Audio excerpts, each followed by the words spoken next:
le 3 protagonistes le plus sous-cotés de la Japanimation. Pourquoi certains héros deviennent des légendes alors que d'autres, tout aussi bien écrits, finissent complètement dans l'oubli? Aujourd'hui, je vais vous parler de ces 3 protagonistes qui ont complètement sombré dans l'oubliette totale et qui mériteraient la même reconnaissance que les autres protagonistes tout aussi bien connus. Toriko. Vous vous souvenez de l'époque où Toriko était partout?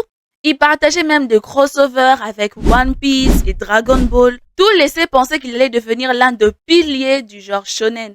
Mais entre une adaptation qui a largement divisé les fans et l'arrivée des licences ultra populaires, Toriko a progressivement disparu des conversations. Pourtant, son univers est l'un des plus riches jamais créés de la Japanimation.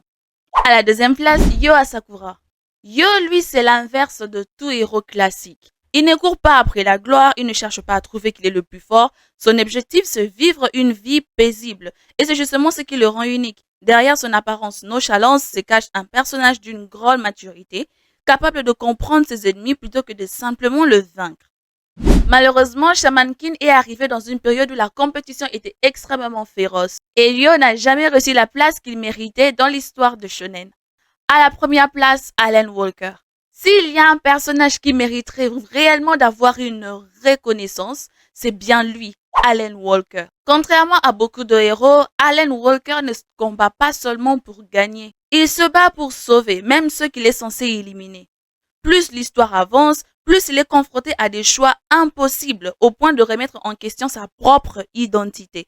C'est cette profondeur qui fait de lui, à mes yeux, l'un des protagonistes le plus sous-coté de la Japanimation. J'ai tellement envie qu'on puisse avoir eu un remake de cet animé qui adapte parfaitement le manga pour voir à quel point cet animé ou encore cette œuvre est une pure masterclass. Ces 3 personnages sont selon moi le personnage qui mériterait d'avoir une reconnaissance en tant que héros de leurs propres œuvres.